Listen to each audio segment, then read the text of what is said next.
Hello students, welcome to Jyoti education facts and students. इस video में मैं आपको बताने वाली हूँ प्रायश्चित कहानी का सारांश। यह प्रायश्चित कहानी एक कबरी बिल्ली के ऊपर आधारित है जो कि भगवती चरण वर्मा द्वारा रचित है। और इस कहानी में एक अनोखा अंधविश्वास दिखाया गया है। तो चलिए पहले वीडियो को स्टार्ट करते हैं और इसकी कहानी देखते हैं और अच्छे से ध्यान से आप लोगों को सुनना है।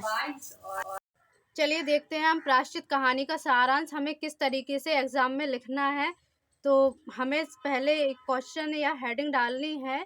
उसमें दिया होगा कि आपको निम्नलिखित कहानियों के सारांश अथवा कथानक कथा वस्तु की विवेचना कीजिए। तो उसमें 2-3 दिए होंगे, आपको जो अच्छे से लर्न होगा आप वो लिख कर आना।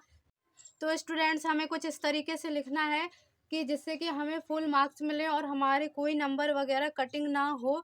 और हमें बिल्कुल साफ साफ राइटिंग में लिखना है और कटिंग बिल्कुल भी नहीं करनी है। जहाँ तक हो सके आपको अच्छे से अच्छे शब्दों में इस कहानी का सारांश लिखना है।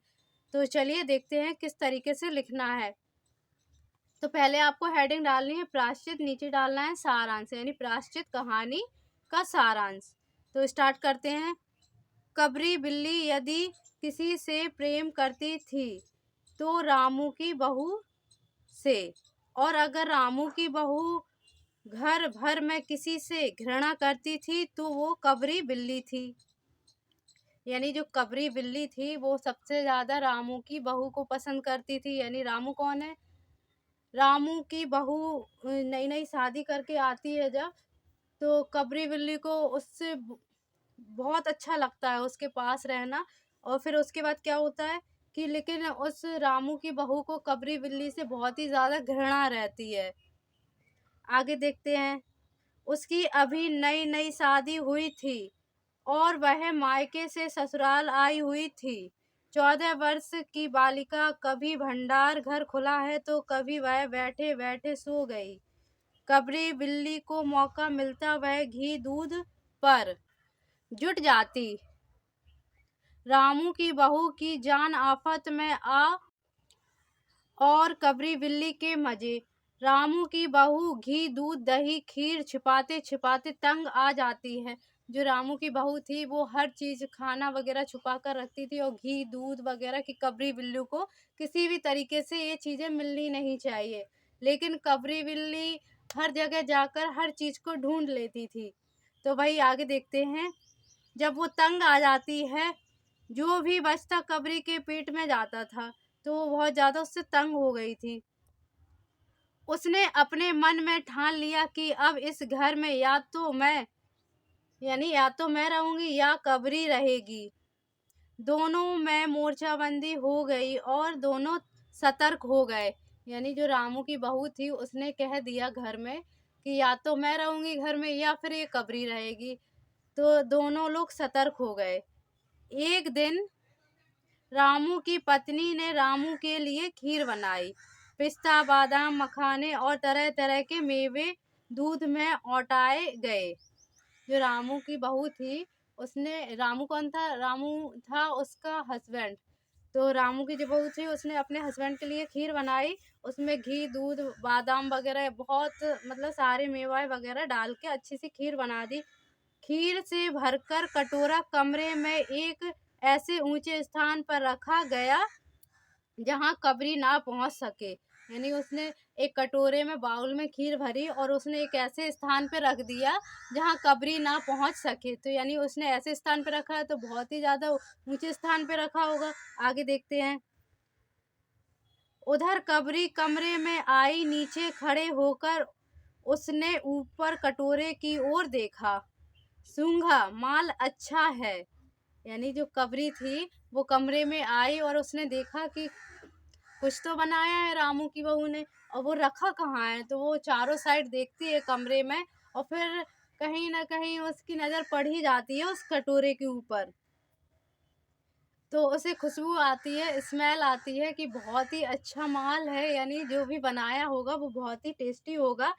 ताक की ऊंचाई अंदाजी और छलांग लगा दी। यानी जो कबरी थी उसने देखी, ऊंचाई का अंदाजा लगाया कि कितनी हो सकती है और फिर उसके बाद उसने छलांग लगा दी पंजा कटोरे में लगा और कटोरा झंझनाहट की आवाज के साथ फर्श पर गिरा। आवाज सुनकर रामू की बहू दौड़ी, देखा तो कबरी मजे के साथ खीर खा रही थी। रामू की बहू को देखकर कबरी भाग गई। क्या हुआ कि जो कटोरा उसने छलांग लगाई तो उसका पंजा जो है कटोरे में ही घल गया, तो वो सीके पर चढ़ नहीं पाई। जहाँ वो कटोरा रखा हुआ था उस पर वो चढ़ नहीं पाई, तो वो कटोरा जो है उसके पंजे की आवाज़ से पंजे से नीचे गिर गया। तो उसकी आवाज़ से रामू की बहू आई, तो उसने क्या हुआ, वो खीर खा रही थी, और उसने जैसे ही देखा और वो भाग गई रामू की बहू को देखकर। रामू की बहू पर खून सवार हो गया, और रामू की बहू पर खून सवार हो गया यानी उसे इतना गुस्सा आ रहा था कि वो अभी हाल बिल्ली को मार दे। तो खून सवार हो गया, उसने कुछ सोचा और एक कटोरा दूध कमरे के दरवाजे पर रख कर चली गई। यानी उसने प्लान बनाया, उसका ये प्लान था। उसने थोड़ा सोचा और फिर प्लान बनाया कि एक कटोरा दूध कमरे के दरवाजे पर उसने रख दिया। अब आगे देखते हैं क्या हुआ। दरवाजे पर रख कर चली गई, हाथ में पाटा लेकर लौटी। यानी उसने हाथ में पाटा लेकर लौटी तो देखती है कि कबरी दूध पर जुटी हुई है। और कबरी की आदत ऐसी थी कि उसे जो भी चीज़ मिलती थी वो छोड़ती नहीं थी, खाकर ही मानती थी। और यहाँ पे उसने उसके लालच के चक्कर में, खाने के चक्कर में उसकी जान चली जाती है। यहाँ पाटा लेकर लौटती है तो देखती है कि कबरी दूध पर जुटी हुई है। सारा बल लगाकर पाटा उसने कबरी पर पटक दिया। यानी जो पाटा था उसको बहुत जोर के साथ, यानी पूरे फोर्स के साथ उसने कबरी के ऊपर पटक दिया, यानी कबरी के ऊपर फेंक दिया। क्या हुआ फिर, कबरी हिली ना डुली ना चीखी ना चिल्लाई, बस एकदम उलट गई। यानी यहाँ पे समझ लो कबरी का काम खत्म हो गया। वो ना हिली ना डुली ना चीखी ना चिल्लाई, इतने जोर से उसने पाटा फेंका था कि वो एकदम से उलट गई। घर में मानो मातम छा गया, यानी कि कबरी, समझ लो कि वो खत्म हो गई। कबरी जब खत्म हो गई तो घर में क्या हुआ, मातम छा गया। सब एक दूसरे के मुंह को देखने लगे। मिसरानी बोली, जो मिसरानी थी वो बोली, माँ जी, बिल्ली की हत्या और आदमी की हत्या बराबर है। यानी आप लोगों को तो पता ही होगा, आस पड़ोस वाले आते हैं तो उनने जल्दी से बातों को लपेट के इतना बड़ा कर दिया। तो उनने कह दिया कि माँ जी, बिल्ली की हत्या और आदमी की हत्या बराबर होती है। पंडित जी बुलवाए गए। फिर क्या हुआ, जब अंधविश्वास में विश्वास करोगे तो फिर पंडित जी बुलवाए गए।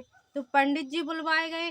काफी भाव ताव के बाद पंडित जी ने उपाय में 11 तोले सोने की बिल्ली, 21 दिन के पाठ, 21 रुपए दक्षिणा और 21 दिन दोनों वक्त का भोजन निश्चित किया।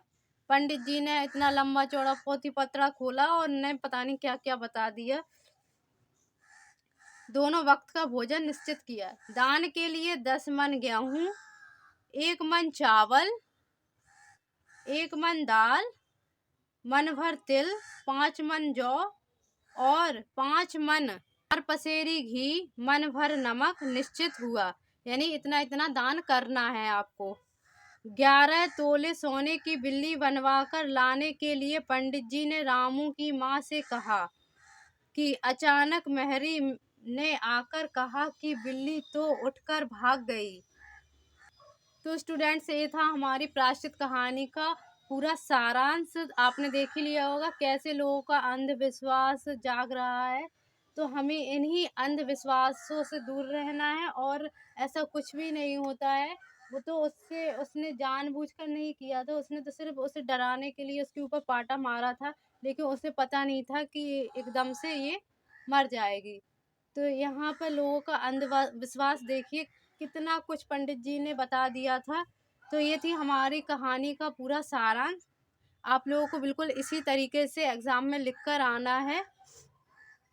और चैनल पर नए हैं तो चैनल को जल्दी से सब्सक्राइब कर लीजिए और बेल आइकन को प्रेस कर लीजिए, जिससे कि मेरा सबसे पहले नोटिफिकेशन आप तक पहुंच जाए। सो यहाँ पर वीडियो का यहीं पर एंड करते हैं। Thanks for watching.